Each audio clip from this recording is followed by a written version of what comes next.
Punjabi radio USA पेश करता है अज दा दिन सिख इतिहास विच।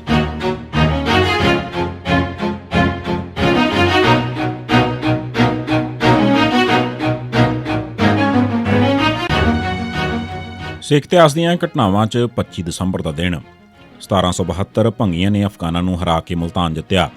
25 नवंबर 1772 के दिन झंडा सिंह ते उसके भरा गंडा सिंह ते लहणा सिंह की अगवाई च भंगी मिसल दीआं फौजां ने मुल्तान ते हमला करके तैमूर के अफगान जरनैलां सुजा खान ते तोपतरा नूं हरा के शहर ते कब्जा कर लिया।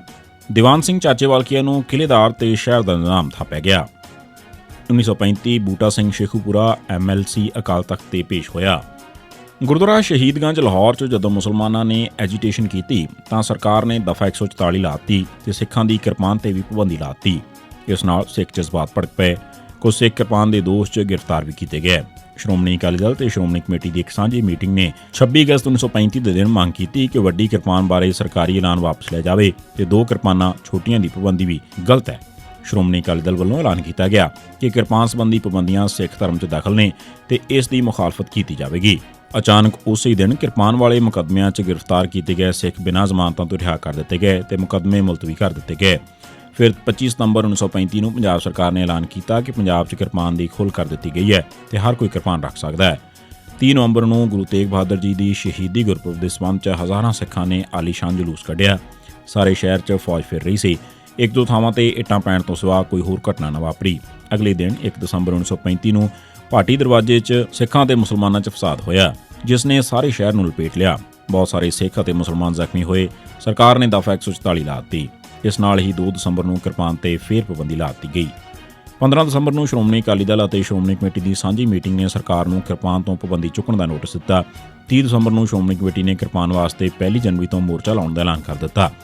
शहीदगंज के मोर्चे बारे कमेटी च सुरमुख सिंह चमक, हरनाम सिंह एडवोकेट ते गुरमुख सिंह मुसाफिर लै गए। किरपान के मोर्चे वास्ते कमेटी च मास्टर तारा सिंह यानी शेर सिंह ते जथेदार तेजा सिंह रखे गए। इस कमेटी ने 1 जनवरी तो अकाल तख्त साहब तो जथे भेजण का ऐलान कर दिता। 1 जनवरी 1936 ਨੂੰ पहला जत्था किरपान और पाबंदी विरुद्ध मोर्चे वास्ते भेजण का फैसला किया गया। इसकी अगवाई बूटा सिंह MLC कर रहे सन। बूटा सिंह पहलों गोलमेज कानफ्रेंस में पंथ की मर्जी खिलाफ शामिल हुए सन ते उन्हां दी बहुत मुखालफत हुई सी। पर 15 दसंबर 1935 ਨੂੰ अकाल तख्त साहब ते पेश होए ते मुआफ़ी मंग के पंथ तो अपनी भुल बख्शाई।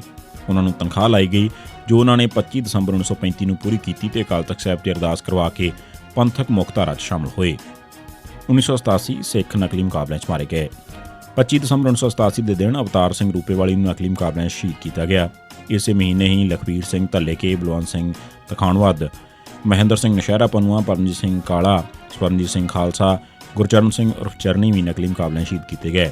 इन्हीं दिनी खालिस्तान लिबरेशन फोर्स के जरनैल वरिंदर सिंह दाखा ਨੂੰ गिरफ्तार किया गया। उन्होंने श्रोमणी कमेटी के आगू मल सिंह घुमान ने धोखे नाल अपने घर बुला के गिरफ्तार करवाया सी। बाद विच खाड़कुआं ने मल सिंह ते हमला किया पर वह बुरी तरह जख्मी होकर भी बच गया। ये सी सिख इतिहास दीआं घटनावां च 25 दसंबर का दिन।